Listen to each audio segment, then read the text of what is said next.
আসসালামু আলাইকুম ওয়া রাহমাতুল্লাহ ওয়া বারাকাতুহু। উস্তাদ ওয়ালাইকুম জি, আমি সালাম লিবিয়া থেকে রহমতুল্লাহ বলছিলাম। জি, কোরিয়া লিবিয়া নাকি থেকে বলছিলাম উস্তাদ জি। লিবিয়া? আচ্ছা আচ্ছা। লিবিয়া। জি। মাশাআল্লাহ মাশাআল্লাহ। আল্লাহ হেফাজত করুক লিবিয়ায়। জি। আমিন ইয়া রাব। উস্তাদ জি, লিবিয়া থেকে যে মানুষ সাগর পথে ইতালি যায় এবং হুম এই পথে যে কিছু কিছু লোক পৌঁছায় এবং কিছু লোক মারা যায়। হুম এদের হুম হুকুম হবে কি, এবং যারা দালালের লোকজন পাঠায় তাদের হুম। এই বিষয়ে জানতে চাচ্ছি। যারা এসবের দালালি করছে তারা হারামখোর, হারাম খাচ্ছে। আর যারা এসব জানের ঝুঁকি নিয়ে এইভাবে যাচ্ছে তারা হারাম নাজায়েজ কাজ করছে। এইভাবে অমুসলিম দেশে হোক আর মুসলিম দেশে হোক চোরা রাস্তায় প্রবেশ অনুপ্রবেশ জায়েজ নয়, হারাম। জি। বৈধভাবে যে কোনো জায়গায় যেতে হবে, বৈধভাবে যেতে হবে, সেটা বৈধ ভিসা নিয়ে, অনুমতি নিয়ে যেতে হবে। এসব ঝুঁকিপূর্ণ। আর এসব করতে গিয়ে যারা মারা যাচ্ছে তারা আত্মহত্যাকারী। ভালো করে শুনে রাখেন, এসব করতে গিয়ে যারা মারা যাচ্ছে ডুবে অথবা কোন বন জঙ্গলে সাপ বিচ্ছু তাদেরকে দংশন করেছে, যেমন দেখলাম সুবহানাল্লাহ সে বসনিয়ার অথবা এরকম কোন একটি দেশের বন জঙ্গলে বেচারারা কি যে অবস্থায় আছে, আহা।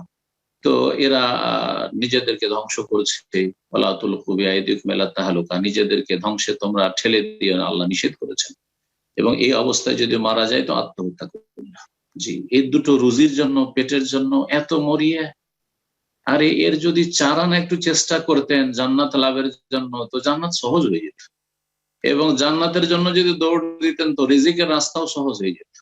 সামান্যতে পরিতৃপ্তি চলে আসতো, ডাল ভাত খেয়েই শান্তি আসতো দেশে। আর আর আপনার জন্য আল্লাহ বহু রিজিকের রাস্তা খুলে দিতেন। কিন্তু মানুষ যখন দুনিয়ার পিছনে ছুটে আর দিনকে পিছনে ছুঁড়ে ফেলে দেয়, জান্নাতের রাস্তাকে উপেক্ষা করে, তখন আল্লাহ দুনিয়াতেও অশান্তি দেন। না দুনিয়াটা শান্তির সাথে হাসিল হয়, অশান্তির শেষ থাকে না। আর দিন তো পেলই না, জান্নাত তো পেল না, হতভাগা। আলহামদুলিল্লাহ, আলহামদুলিল্লাহ বলা উচিত ওইসব দিনী ভাই বোনদের যাদেরকে আল্লাহ রাব্বুল আলামিন সামান্য কিছু দুনিয়া দিয়েছেন, তাতে মনের পরিতুষ্টি আছে, মনে মানসিক শান্তি আছে। আলহামদুলিল্লাহ, যা খাচ্ছি আলহামদুলিল্লাহ, দিনের উপর তো আছি, জান্নাতের পথে তো আছি, তাওহীদ সুন্নাতের উপর তো আছি, আলহামদুলিল্লাহ। এর চেয়ে তো বড় শান্তি কিছু নেই। এই জন্য মুহাদ্দিসিন কিরামদের অনেকে সালাফগণ বলেছেন যে আমরা যে কত শান্তিতে আছি।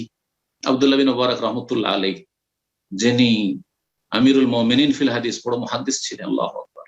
তিনি বলতেন যে আমরা যে কত সুখে শান্তিতে আছি, যদি আজকালকার রাজাধিরাজারা জানতো যে কত শান্তিতে আমরা আছি। আর এই রাজাধিরা কত যে অশান্তিতে আছে, মানসিক অশান্তিতে, নিরাপত্তাহীনতায় আছে, কত যে পেরেশানিতে আছে, কত টেনশনে আছে, তাহলে আমাদেরকে বেঁচে থাকতে দিত না এই নিয়ামত কেড়ে নেওয়ার জন্য। কিন্তু এই মানসিক শান্তি কেউ কারো কাছ থেকে কেড়ে নিতে পারে? আমার যে মানসিক শান্তি আছে এটা কেউ সারা দুনিয়া বলে কেড়ে নেবো, কেড়ে নিতে পারবে? তো আল্লাহ আলহামদুলিল্লাহ। এই জন্য মুমিন যে নেক ব্যক্তি, সুখে থাকলেও আলহামদুলিল্লাহ, দুঃখে থাকলেও আলহামদুলিল্লাহ।